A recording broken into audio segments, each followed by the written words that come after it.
Deus. Irmãos, abra sua Bíblia comigo no Evangelho de Jesus Cristo,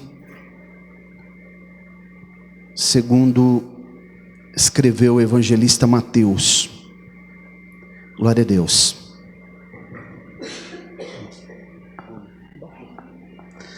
Capítulo 19.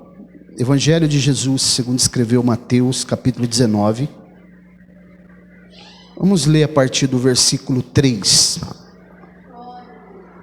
Glória a Deus. Aproveitar enquanto nós estamos podendo falar, né? Todos acharam? Vamos ler a palavra do Senhor, santa, bendita e eterna. Diz assim: os fariseus também vieram até ele, tentando-o e dizendo-lhe: é lícito ao homem repudiar sua mulher por qualquer motivo? E ele respondendo disse-lhes: não tendes lido que aquele que os fez no princípio, macho e fêmea os fez? E disse: portanto deixará o homem pai e mãe, e se unirá à sua mulher, e serão ambos uma só carne? Por isso, eles não são mais dois, mas uma só carne. Portanto, o que Deus ajuntou, nenhum homem o separe. Disseram-lhe eles, então por que Moisés ordenou dar-lhe carta de divórcio e para repudiá-la? Disse-lhes ele: Moisés, por causa da dureza dos vossos corações, vos permitiu repudiar vossas esposas, mas não foi assim desde o princípio. E eu vos digo que quem repudiar sua esposa, a não ser por causa de fornicação, e casar com outra, comete adultério. E o que casar com a repudiada, comete adultério. Disseram-lhe seus discípulos: se tal é a condição do homem a respeito de sua esposa, não é bom casar. Mas ele lhes disse: nem todos os homens podem receber esta palavra, mas somente aqueles a quem é dado. Porque há alguns eunucos que assim nasceram, do ventre de sua mãe. E há alguns eunucos a quem os homens fizeram eunucos. E há eunucos que se fizeram eunucos por causa do reino do céu. Quem é capaz de receber isso, recebam. Podemos dizer amém? Glória a Deus.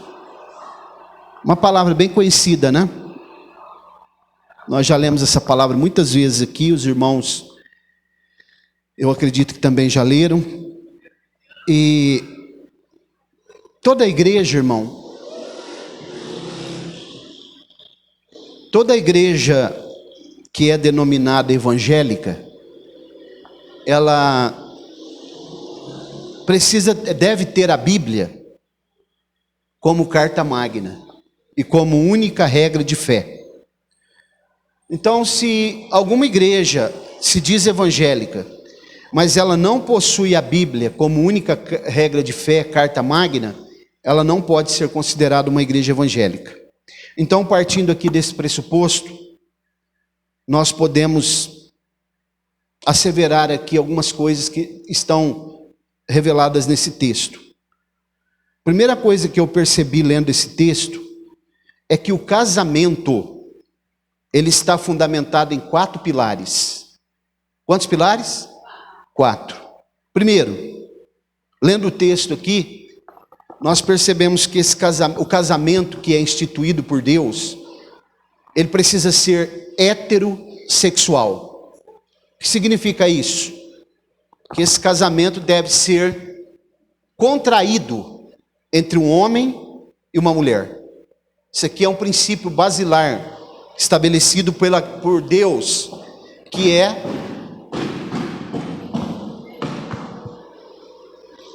o autor do casamento.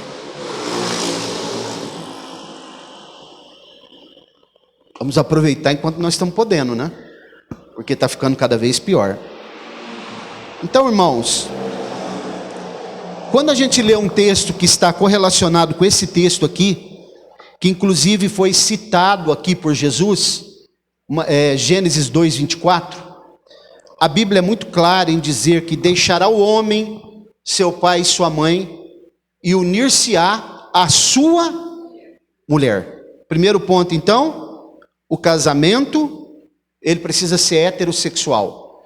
Podem as leis, podem os governantes, pode o Supremo Tribunal Federal, podem os magistrados, qualquer tipo de autoridade no Brasil e no mundo, pode até outorgar direito de pessoas do mesmo sexo se unirem e dizerem que é casamento. Mas Deus jamais irá, Deus não referenda esse tipo de coisa, porque o casamento instituído por Deus, ele é um casamento heterossexual. Primeiro ponto.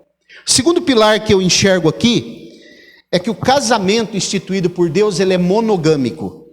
Como assim? É um homem, uma mulher, e depois segue a sua prole. Porque o casamento, ele não pode ser poligâmico. Não pode ter mais de um marido e não pode ter mais de uma mulher. Porque isso também é um princípio que está em Gênesis 2:24, que é citado aqui por Jesus. Deixará o homem, seu pai e sua mãe, e unir-se-á à sua mulher. Uma mulher só, né? Então, observem que Deus estabeleceu um casamento monogâmico entre um homem e uma mulher. Até porque só um homem e uma mulher é que é capaz de se completar. Eles têm anatomia diferente, não é? Eles têm emoções diferentes, eles se completam fisicamente, emocionalmente e se completam no mundo espiritual. Porque quando um homem e uma mulher se juntam, isso envolve o mundo espiritual. Estou falando de relacionamento aqui, sexual. Isso, quando um homem e uma mulher, eles têm um ato conjugal, eles entram no mundo espiritual. Pois bem, terceiro pilar que eu percebo, que também está em Gênesis 2:24 e é citado aqui por Jesus. O casamento deve ser monossomático. Como assim, pastor Mauro? O casamento que é instituído por Deus, ele é monossomático no sentido de que o homem e a mulher se tornam uma só carne. Eles se completam. É uma união monossomática. Não é? Eles não são dois. Eles se tornam uma carne só. Então é monossomático, né? Nós percebemos isso daqui. E o ato sexual fora do casamento, foi citado por Jesus aqui também, ele é pecado. Porque se alguém relaciona com um casado com um solteiro, ou dois solteiros, é fornicação. Se relacionam uma pessoa casada que está fora do seu casamento, é prostituição, é adultério. Então observe, monossomático. Isso aqui envolve, como eu disse, questões físicas, emocionais e espirituais. Então o sexo fora do casamento é pecado. Mas dentro do casamento é uma ordenança de Deus. E se não for realizado, também é pecado. Ok? Se não há relacionamento sexual dentro do casamento, é pecado também. É só ler o capítulo 7 de 1 Coríntios, quando Paulo ensina, não vos priveis um do outro. Isso aqui também é básico. E o quarto pilar que eu percebo, é que o casamento instituído por Deus, ele é indissolúvel. Indissolúvel. Sabe por que indissolúvel? Porque não foi o homem que instituiu o casamento. Os homens podem fazer o que eles quiserem, qualquer tipo de manobra, qualquer tipo de lei, qualquer tipo de arranjo, mas eles não podem dissolver o casamento, porque o casamento foi instituído por Deus. Deus não instituiu o divórcio, Deus instituiu o casamento. Está escrito. Então, irmãos, não adianta. A aliança, ela é, no momento que ela é realizada, ela é confirmada por Deus. Mesmo que a pessoa diga assim, não, mas eu casei, eu não tinha experiência. Quando eu casei, eu não conhecia a pessoa direito. Quando eu casei, eu não sabia o que ia acontecer, eu não sabia que nós íamos ter incompatibilidade de gênio. Eu não sabia, eu me precipitei. E outro sim, quando eu casei com fulano, eu não era crente, ou ela também não era crente. Nós casamos lá numa outra religião, mas isso não importa. A Bíblia diz, depois os irmãos leiam, Gálatas 3,17, que no momento que essa aliança ela é firmada aqui na terra, Deus ratifica ela lá no céu, independentemente de onde a pessoa casou. Ela está casada. É só lembrar o que está lá em Josué capítulo 9, né? Quando os gibeonitas fizeram uma aliança com Josué. Os gibeonitas não eram do povo de Deus. Os gibeonitas nem do povo de Deus eram. Eles fingiram que era um povo que vinha de terra distante. Roupas velhas, pão bolorento eles trouxeram. E fizeram uma aliança com Josué. E Deus ratificou essa aliança. Mesmo eles não sendo do povo de Deus. E depois, no futuro, trouxe um grande problema para Davi. Ficou um período de muito tempo sem chuva no reino de Davi, por causa dos gibeonitas que Saul matou. Logo, Deus ratificou a aliança, mesmo que eles não eram do povo de Deus. Então, irmãos, esse casamento ele é indissolúvel.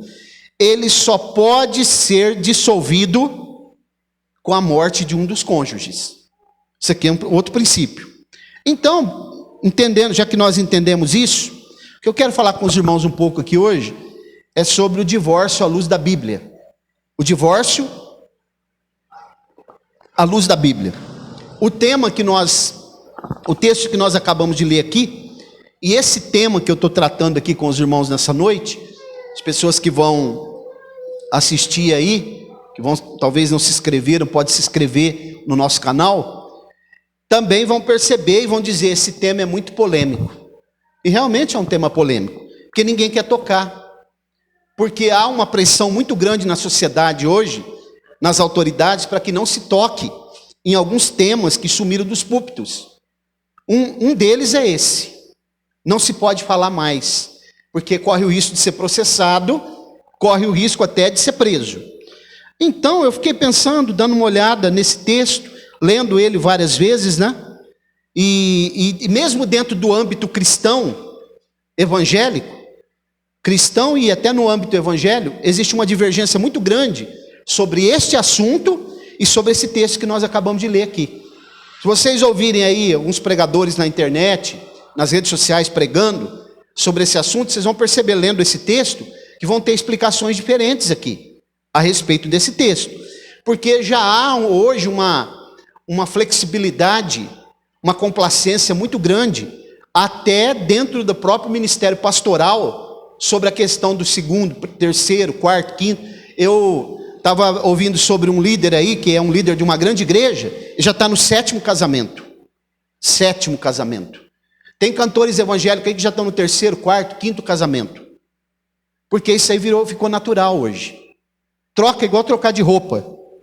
Então, irmãos, nós precisamos pensar o que a Bíblia nos ensina. Se a Bíblia é a nossa regra de fé, a nossa carta magna, a nossa instrução, a nossa referência, o nosso paradigma, o nosso padrão, nós acreditamos que a Bíblia é a palavra de Deus. O que a Bíblia nos ensina sobre esse assunto? Então vou abrir o jogo com os irmãos aqui, sobre o divórcio, sobre esse texto aqui. Esse texto deve ser tratado na igreja. E todas as vezes que algum cristão for pensar em divorciar, ele precisa consultar a Bíblia, se ele tem temor de Deus. Porque é imprescindível que esse tema seja abordado nas igrejas. Sabe por quê, irmãos? Porque o divórcio, ele é uma pandemia global, pior do que o Covid-19, coronavírus. Você sabia que 70% das pessoas que se casam, falando a nível de Brasil agora, 70% que ele casa pela segunda vez, depois de 10 anos que ele está no segundo casamento, ele descobre uma coisa, que o segundo casamento é muito pior que o primeiro? Isso é pesquisa feita por sociólogos, que estudam o comportamento humano. 70%, depois de 10 anos, ele descobre uma coisa, esse casamento é pior do que o primeiro. Pior. Então aqui, irmãos, observe comigo. Uma coisa que nós precisamos entender para poder ter um pleno conhecimento do que é tratado por Jesus no capítulo 19, é que no capítulo 18, Jesus está tratando sobre perdão. Sabiam disso? Depois vocês leiam o capítulo 18, que ele vai falar sobre 70 vezes 7, sobre questões de perdão. E uma coisa que acontece aqui, Jesus estava na Galileia, no capítulo 18. Aí ele vem, fala sobre perdão, depois ele deixa a Galileia, atravessa o Rio Jordão, que é uma fronteira, e ele chega na Judéia. E quando ele chega na Judéia, ele é abordado pelos fariseus, e os fariseus vão fazer essa pergunta capciosa. Vocês sabem o que é uma pergunta capciosa? Sabe, irmã Eliane? É quando uma pessoa, ela não está te perguntando algo porque ela quer aprender. Ela já tem um conceito formado sobre aquilo, mas ela está te perguntando para te testar. E aqui envolve uma coisa muito séria. Eles não apenas queriam deixar Jesus em situação de constrangimento, de humilhação, mas eles queriam colocar Jesus em risco. Depois eu vou explicar por quê para vocês. Não é uma pergunta honesta, né? Eles queriam saber o que Jesus pensava sobre esse tema. Alguém já perguntou alguma coisa para vocês? Vou perguntar para ver o que ele acha. Um dia lá em Tupã, eu estava chegando num casamento lá em Tupã, e tinha 2 alunos da escola teológica. Eles ficavam sempre próximos de mim, mas eles eram muito capciosos. E eles me fizeram uma pergunta na porta da igreja, da sede lá em Tupã, e aí quando eles fizeram, eu percebi que eles estavam sendo capciosos. Eu perguntei para eles: para que você está fazendo essa pergunta para mim? Você quer saber o assunto ou você está me testando? Aí ele recuou, né? Não, pastor Mauro. Irmão, quando você for perguntar alguma coisa para mim, se você já tem a sua opinião formada, fique com ela, falei para ele. Porque eu percebi o que eles queriam, né? E já tem, isso daí acontece muito. Então aqui o que eles queriam fazer é colocar Jesus em dificuldade, em situação de constrangimento. Então eu vou fazer uma exposição aqui do texto, para a gente compreender uma coisa. Por que Jesus estava passando, poderia entrar até numa questão de perigo iminente? Acompanhe comigo o versículo 3. Diz assim: os fariseus também vieram até ele, tentando-o, olha aqui, e dizendo-lhe: é lícito ao homem repudiar sua mulher por qualquer motivo? Primeira coisa que está atrás dessa pergunta aqui, é que nesse tempo, existia 2 escolas rabínicas, que tratavam e traziam paradigmas, traziam conceitos, e acabava formatando a opinião das pessoas a respeito desse assunto, divórcio. Uma era uma escola do rabino Shammai, que era conservadora, bem conservadora, ortodoxa. A outra era a escola do rabino Hillel, que é o avô de Gamaliel, né? Gamaliel é aquele que instruiu o apóstolo Paulo, que era uma escola progressista, mais liberal. É como se fosse o que nós estamos vendo aqui no Brasil hoje. O partido aí o presidente Bolsonaro, que é mais conservador, um pouco mais ortodoxo, fala da família tradicional, e os partidos da esquerda que são progressistas, liberais. A escola do rabino Shammai dizia o seguinte: você só pode separar da sua mulher, você só pode largar a sua mulher se acontecer relação sexual ilícita, traição no casamento. Já a escola do rabino Hillel, que é o avô de Gamaliel, ele dizia que a pessoa poderia largar por qualquer coisa. Se ele não gostasse da mulher, achasse a mulher feia, não gostasse da comida dela, ou qualquer coisa que acontecesse, ele poderia já abandonar, repudiar. E eu vou explicar nessa noite aqui a diferença de mulher repudiada e mulher divorciada. Porque isso é colocar tudo num pacote só. Eu já vi muitas pessoas pregando aqui, repudiada e divorciada não é a mesma coisa. São coisas distintas. Eu vou explicar por quê. Então, irmãos, isso aqui envolvia uma outra coisa de perigo para Jesus, por causa do divórcio de Herodes. Você sabia que a jurisdição de Herodes, do rei Herodes, era dentro da Galileia? E é justamente onde Jesus desenvolveu todo o seu ministério mais profícuo, dentro da Galileia, da região da Galileia. Ali era a jurisdição de Herodes. E Herodes já havia mandado decapitar João Batista. Os irmãos já sabem por quê. porque ele tinha se divorciado da esposa, se casado com a cunhada, a esposa do seu irmão Filipe, e ela não era só cunhada, ela era sobrinha dele também. E ele tinha se casado com ela. E João Batista, como conservador que era, começou a pregar e bater nessa tecla. Os irmãos sabem o que aconteceu numa noite de aniversário de Herodes, numa dança que a filha de Herodias dançou, a Salomé, né? Ele acabou sendo decapitado. O que eles queriam era que Jesus se posicionasse e dissesse mais ou menos o que João Batista fez, para ele também ser morto, Herodes chegar a ter conhecimento disso, e aconteceu o mesmo que aconteceu com João Batista.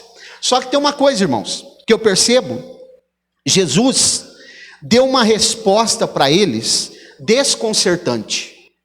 E nesse momento que ele dá essa resposta, ele mostra para eles que o idealizador do casamento não são os homens, é Deus.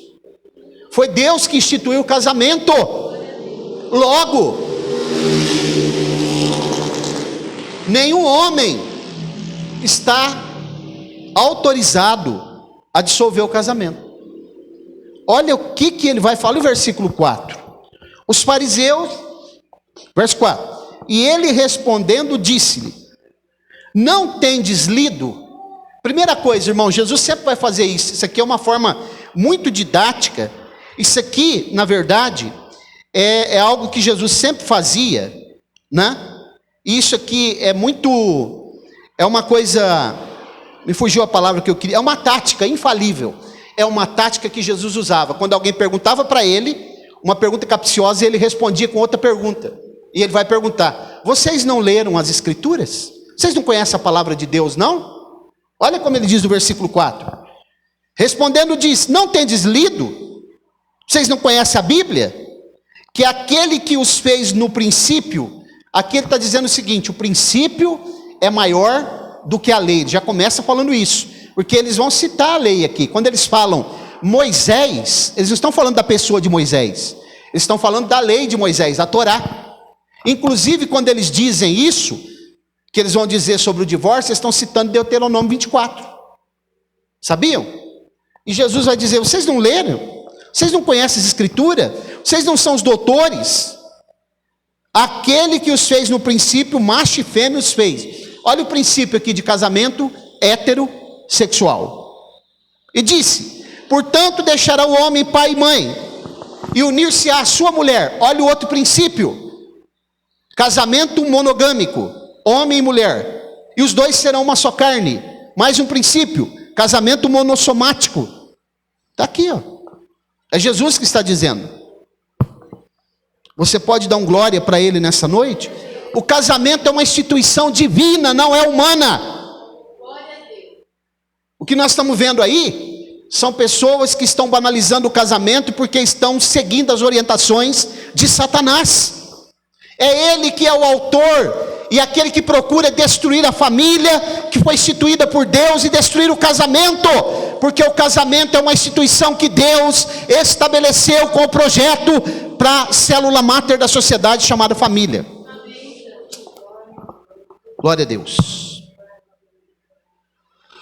O casamento, irmãos, ele é a relação mais profunda que o ser humano vivencia. Sabia, irmã Liane? O casamento, vou explicar uma coisa muito séria aqui, nessa noite, para todos nós aprendermos. Você sabia que a relação dos pais com os filhos é umbilical? Sabia disso, irmã Antônia? É umbilical. Porque quando a criança está no ventre da mãe, por onde que ela se alimenta? Pelo cordão umbilical, fluido amniótico, ela está em simbiose com a mãe. Então a relação é muito profunda, ela é estreita, a relação de um pai com um filho. Ok? Só que quando o filho nasce, o que o médico faz? Corta o cordão umbilical. Interessante, né? Por que ele está cortando aquele cordão umbilical? Porque começou uma vida independente agora. Não é mais ligado à mãe, no sentido de a mãe se alimentar e a criança absorver os elementos, os nutrientes que vêm da mãe. A vida agora é independente. Por isso que alguém, quando casa, deixará o homem, seu pai e sua mãe, e unir-se à sua mulher. Cortou o cordãozinho umbilical, a vida é independente. Ah, vou abandonar meu pai e minha mãe? Não. Só que precisa entender que agora há uma vida independente, sem interferência dos pais. Eles vão tomar suas decisões. Muitos e muitos casamentos dão problema, porque o pai e a mãe continuam interferindo, e às vezes está morando até na mesma casa. É outra coisa errada também. Quem casa, quer casa. Quem casa, quer casa. Existem problemas, nós sabemos. Ainda mais com a crise que está sendo vivenciada agora. Tem pessoas que não têm condição de alugar uma casa. Tudo isso precisa ser pensado. Hoje eu estava dizendo para a irmã Roberta, quem vai ter um filho, uma criança, ele precisa estudar primeiro se ele tem condição financeira, se ele tem preparo emocional, se ele tem condição de educar a criança, para não sobrecarregar os avós, porque quem tem que cuidar da criança é o pai e a mãe, não são os avós. Os avós podem ajudar, mas quem cuida é o pai e a mãe. Ok? Então, irmãos, o casamento, quando não é cortado o cordão umbilical, ele adoece, irmã Eliane. Você já parou para pensar se uma criança nasceu a criança, e o médico não corta o cordão umbilical? Eu vou fechar aqui, eu vou dar ponto, suturar e fechar a mãe, mas o cordão vai ficar. Dá para fazer isso? A criança adoece e a mãe adoece também. É isso que acontece com muitos casamentos. Não é? Então o cordão umbilical deve ser cortado. As diretrizes e o rumo do casal é independente agora. Sem interferência dos pais. Sem interferência dos pais. Outra coisa que nós precisamos entender. Então, o que o senhor está querendo dizer com isso, pastor Mauro? Se a relação entre pais e filhos é profunda, a relação entre marido e mulher é muito mais profunda. Por isso que a prioridade num casal deve ser o marido e a mulher, sempre. Os filhos vêm depois. Marido e mulher, filhos depois. Marido e mulher, filhos depois. Eu estou explicando isso aqui para todos nós entender. Isso aqui é um princípio. Está lá na carta do apóstolo Paulo a Tito. Está colocado como princípio. O problema é que os casais trocam isso. Irmão, se nós seguíssemos as orientações que a Bíblia nos traz, aquilo que sai do coração de Deus, da mente de Deus para nós íamos ter problemas? Sim, mas nós seríamos muito mais felizes. Teríamos muito menos dificuldades. Porque a relação do marido é mais profunda do que com os filhos, um marido e uma mulher? Porque no ato conjugal, eles entram no mundo espiritual, eles se tornam uma só carne. Isso acontece com os filhos? Não. Uma só carne. Casamento monossomático. Mono, somando os dois, uma só carne. Por isso que um homem, quando ele se deita com uma prostituta, ele está no mundo espiritual, entrando, a sua alma está descendo para o abismo, e a Bíblia diz que é como se uma flecha transpassasse o seu fígado. Isso é sério, irmãos, isso é muito sério isso daqui, se as pessoas entendessem. Nós devemos entender outra coisa que está aqui no verso 7 ao 9. Acompanhe comigo. Tem mais um princípio aqui. Do 7 ao 9. Glória a Deus. Disseram-lhe eles. Então, no 6, só para a gente relembrar, por isso eles não são mais dois, mas uma só carne. Portanto, o que Deus ajuntou, nenhum homem separe. Olha o que Jesus está dizendo. Quem é o homem que tem autoridade na terra para separar uma coisa que Deus ajuntou? Tem alguém? Se foi Deus que ajuntou, como que o homem quer separar? Cria leis, cria subterfúgios, contratos. O casamento não é um contrato de risco. O casamento é uma instituição de Deus para o ser humano. Vou casar por contrato aqui, ó. Por contrato. Então, irmãos, perceba o versículo 7. Disseram-lhe eles, agora aqui eles vão tentar, ó, o que eles vão tentar. Disseram-lhe eles, então por que Moisés ordenou, como está na tradução de vocês aí? A palavra ordenou. Como, irmã Helene? Mandou dar carta? Mandou. Por que Moisés mandou, ordenou? Você sabe que mandar ou ordenar está no imperativo, né? Quando Jesus manda pregar o evangelho a toda criatura, isso é uma ordem imperativa. Ele está mandando. Olha o que eles vão dizer para Jesus. Versículo 8. Aí eles vão dizer, né? Ele mandou dar carta de divórcio. E para repudiá-la, disse-lhes Jesus, Moisés, que ele não está falando da pessoa de Moisés, é a lei, a Torá, Deuteronômio 24, por causa da dureza dos vossos corações, vos permitiu repudiar vossas esposas. Mas no princípio, que é maior que a lei, não foi assim. Você sabia, irmãos, que eles eram doutores da lei, conhecedores da lei, examinavam as escrituras, mas eles estavam interpretando a lei de Moisés errado aqui? Ao bel prazer? Conveniente? Porque aqui Jesus está parafraseando, no versículo 8, Jesus vai corrigir eles, e vai dizer para eles, vocês estão equivocados, eu estou parafraseando, Moisés não ordenou vocês, Moisés não ordenou dar carta de divórcio para ninguém, não é imperativo, Moisés permitiu, está escrito aí, ó. Ordenar é permitir? Por causa da dureza. Sabe o que é a dureza do vosso coração? É o que ele ensinou no capítulo 18. Falta de capacidade de perdoar. Isso é a dureza do coração. Ele está ensinando no capítulo 18. Isso não significa também, irmãos, que uma pessoa que é traída várias vezes, ela é obrigada a ficar perdoando toda vez, viu? Ela pode até perdoar. Agora, morar com a pessoa já é uma outra coisa. Observe, Jesus, não tem ninguém como Jesus. Toda a honra e toda a glória seja dada ao Senhor para sempre. Disse-lhe ele, versículo 8, Moisés, por causa da dureza dos vossos corações, vos permitiu, não ordenou, repudiar vossas esposas. Mas não foi assim no princípio. O princípio é maior que a lei. O princípio é o pilar que sustenta a lei. Percebam isso. Agora, quando ele está falando aqui de divórcio e repudiar, aqui tem duas palavras gregas. Primeiro, versículo 7 até o 9, né? No versículo 9 ele diz assim, eu vos digo, que quem repudiar sua esposa, a não ser por causa de relação sexual ilícita, aqui está fornicação, que na verdade a palavra porneia aqui traz muitas interpretações, e casar com outra comete adultério. E o que casar com a repudiada comete adultério. Casar com quem? Com a divorciada ou com a repudiada? Com a repudiada, não com a divorciada. Qual a diferença? A palavra repudiar aqui é a palavra apoluse, que significa abandonar. Abandonar, deixar de lado, sem negociação. Enquanto que a palavra divórcio é a palavra apostasion, que vem de apostasia. O que significa isso? Dissolução é quando o casamento se dissolve. O repúdio é aquele período de quando a mulher foi abandonada até o divórcio.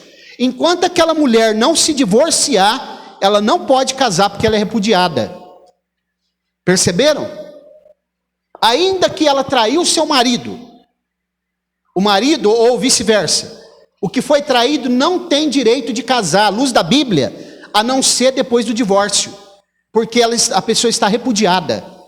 E a pessoa repudiada, está falando da mulher, mas vale para os dois, não pode se casar. Agora, vai dizer isso para essa sociedade de hoje. Vai colocar na cabeça de alguns cristãos de hoje isso. Isso é Jesus, o dono da igreja, o Senhor de todas as coisas, o Deus Todo-Poderoso, aquele que instituiu o casamento é que está ensinando. Quem tem ouvidos para ouvir, ouça. A palavra repúdio, apoluse. A palavra divórcio, apostasion, que vem de apostasia.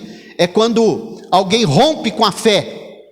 É a mesma coisa. Por isso que a igreja ela é casada com Jesus. Ela é a noiva de Jesus. E a nação de Israel é casada com Yahvé, com o Pai.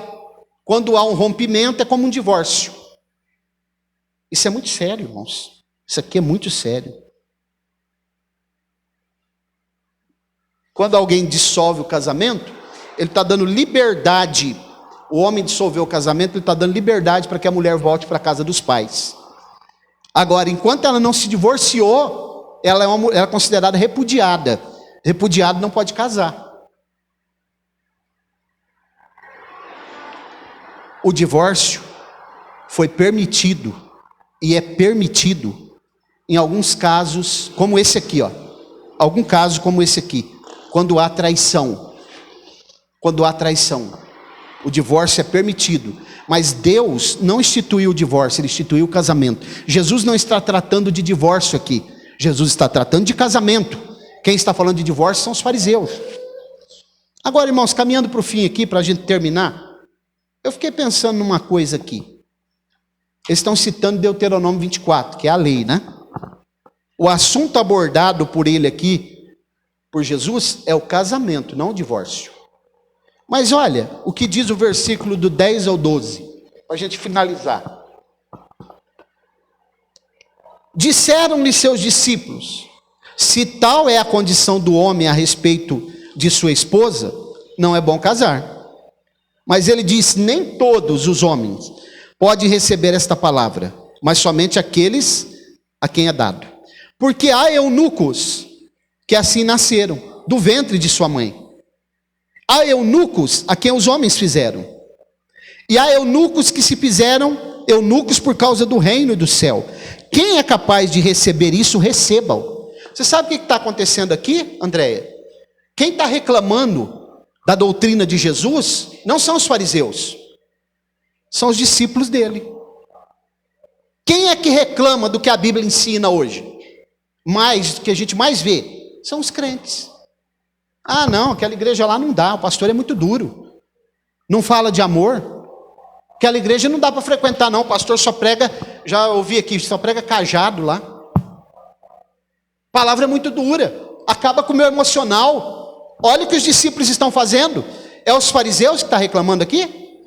Quem está reclamando são os discípulos de Jesus. Eu vou parafrasear: Senhor, essa doutrina está muito dura, não dá. Assim não dá nem para casar. Ué. Aí Jesus vai dar uma lição para eles, irmão. Irmãos, ninguém é obrigado a seguir as instruções da Bíblia. Todo aquele que quiser vir após mim, negue-se a si mesmo. Se quiser, tome a sua cruz e siga-me. Ninguém é obrigado.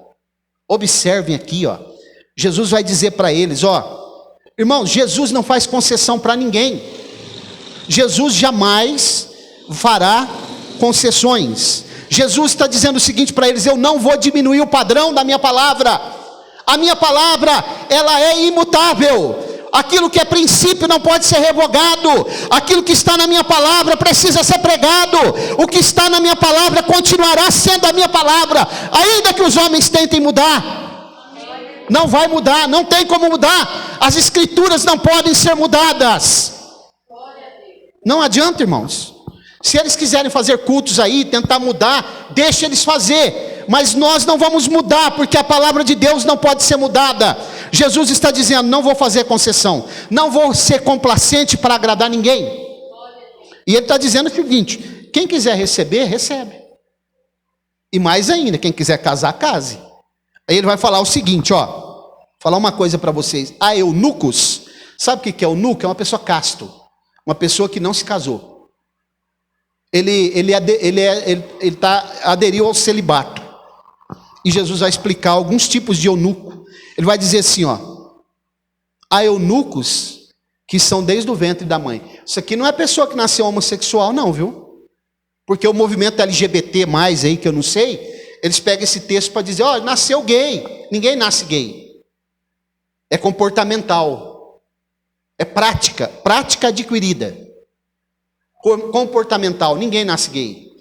A ciência já provou isso daí. A biologia que diz onde começa a vida e como começa a vida e define a anatomia do ser humano. Ponto. Essas pessoas que nascem do ventre são pessoas que não têm libido, não têm desejo sexual. Mas tem tratamento hoje já, viu? Essa época aqui não tinha não, mas hoje tem. Nasceu do ventre da mãe, não tem desejo.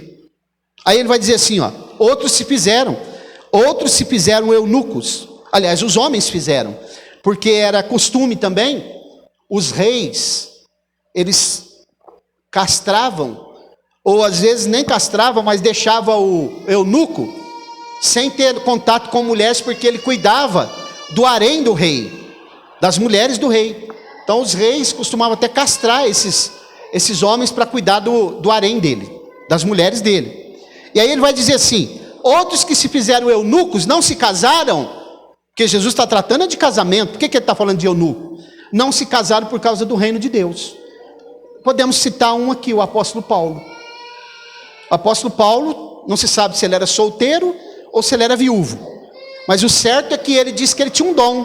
Está lá na carta aos Coríntios. E ele diz: quisera que vocês também tivessem o dom que eu tenho. Que dom era esse? Ele não quis se casar por causa do reino de Deus. Se fez eunuco. Não casou. E aí ele vai dizer assim: quem é capaz de receber isso, receba.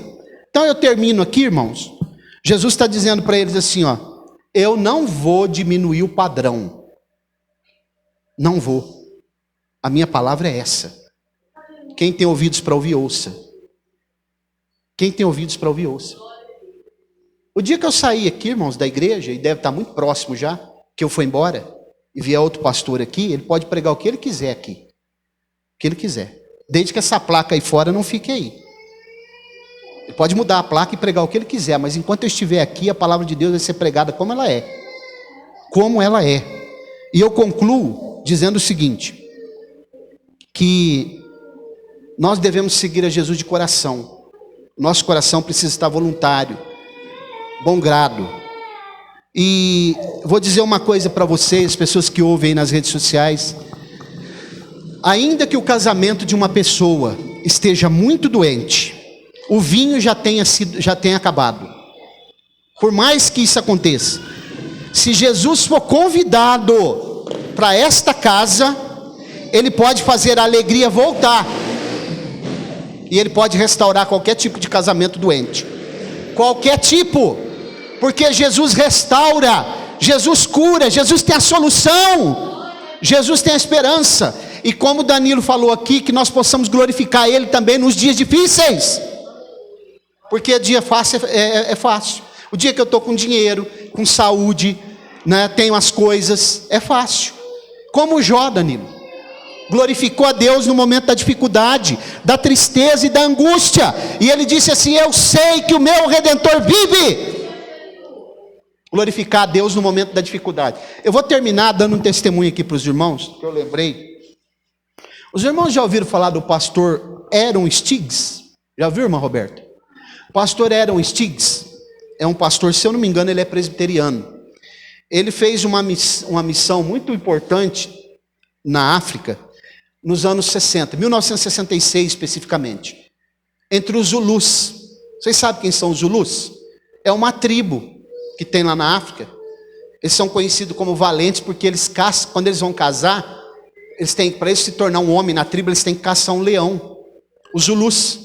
E esse pastor, Aaron Stiggs, ele estava pregando lá ele armou uma tenda e começou a pregar entre os Zulus. E nesse momento que ele está pregando, preste bastante atenção nisso, que isso é muito importante. Quando o pastor está pregando, entra uma mulher dentro da tenda do pastor. E ele estava pregando. E quando ele terminou de pregar, ele convidou as pessoas para frente para orar. E foi uma mulher e se aproximou lá chorando. E disse assim, aí ele falou assim: qual é o seu problema? Por que você está chorando, né? O que eu posso fazer por você? E ela disse assim: eu sou uma mulher infeliz, porque o meu marido, ele se embriaga, ele entra em casa, ele quebra tudo, as poucas coisas que nós temos, bate, me espanca e espanca os meus filhos. Eu não sei mais o que eu vou fazer. E eu já mandei ele embora e ele não vai.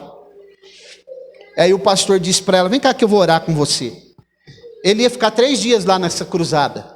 E o primeiro dia ele orou por ela, a mulher foi embora. Quando foi no outro dia, a mulher estava lá de novo. Quando ele terminou de pregar, ele foi orar, a mulher falou a mesma coisa: eu não tenho mais esperança. Ele chegou embriagado ainda ontem, me bateu nos meus filhos. Eu não sei mais o que fazer. E o pastor orou por ela de novo, ela foi embora. E no último dia da cruzada, quando ele estava lá pregando, essa mulher chega. Sentou lá e ele terminou de pregar, ela foi e falou a mesma coisa. E aí o pastor disse para ela: senta aqui, filha, eu vou te dar um conselho. Preste atenção no que eu vou falar, irmão. E disse para ela assim: quando você sair daqui para ir embora, ou amanhã, passa numa loja, se você puder, e compra uma bacia nova. Não tinha chuveiro não, irmãos. E quando você chegar na sua casa e ele chegar embriagado, você chama ele e fala que você vai lavar os pés dele. E aí ela falou: o quê? Mas nunca vou fazer um negócio desse, mas isso daí está fora de cogitação. Mas você quer resolver o problema? E aí ela disse: mas tem solução para esse problema? Ele falou: tem, eu estou te dando a solução. A solução que eu estou te dando é essa. Você lava os pés dele e coloca ele para dormir. Você quer resolver? Faça isso. E ela foi embora, eu vou pensar, né? E quando ela foi andando pelo caminho, ela passou numa lojinha que tinha, comprou uma bacia e foi embora. E quando foi naquele dia, naquela noite, ele chegou embriagado, bem embriagado. E quando ele entrou em casa, já bravo, né? Falando vários tipos de palavrão, ela disse: vem aqui que eu vou lavar seus pés. O quê? Ele estava muito embriagado, ele pensou: essa mulher deve estar louca, né? E ele nem quis, nem falou mais nada e foi dormir. Quando foi no outro dia, ele chegou um pouco melhor e ela disse para ele: vem aqui que eu vou lavar os seus pés. E quando ele ouviu isso, ele disse: o que você falou? Quem te mandou fazer isso? E ela disse assim: foi o pastor que eu fui ali na tenda que ele está pregando, ele me aconselhou a lavar os seus pés. Aí ele parou e falou assim: eu quero conhecer esse pastor então. Vamos lá amanhã. E eles foram lá, irmãos, e conversaram com o pastor Aaron Stiggs. Vocês sabem quem é essa família? Todos eles se converteram, inclusive esse marido, e se tornaram um canal para um dos maiores avivamentos que aconteceu nos anos 60 entre os Zulus, que é uma tribo lá muito tradicional, através dessa família que se converteu, pela pregação que eles ouviram, pelo conselho que o pastor disse, e porque aquela mulher tomou a iniciativa de lavar os pés do marido. Então a mulher sábia faz o quê? Edifica. O que a Bíblia não diz? O homem sábio: lave os pés do seu marido se for preciso, aconselhe ele, fale com ele. Quando você for pedir alguma coisa para ele, peça por favor para ele. Não manda não, vai fazer isso, peça por favor, porque através do comportamento da mulher ele vai sendo quebrantado. E quem sabe, irmãos, nós vamos ver muitas pessoas aqui nessa igreja ainda que eu não esteja mais aqui, mas talvez vocês vão me ligar e falar: pastor Mauro, lembra do meu marido? Lembra do marido de fulana? Está na igreja hoje. Podemos dizer amém? Quem tem ouvidos para ouvir, ouça. Vamos orar. Glória a Deus. Soberano e eterno Deus, no nome de Jesus, te agradecemos por esta noite.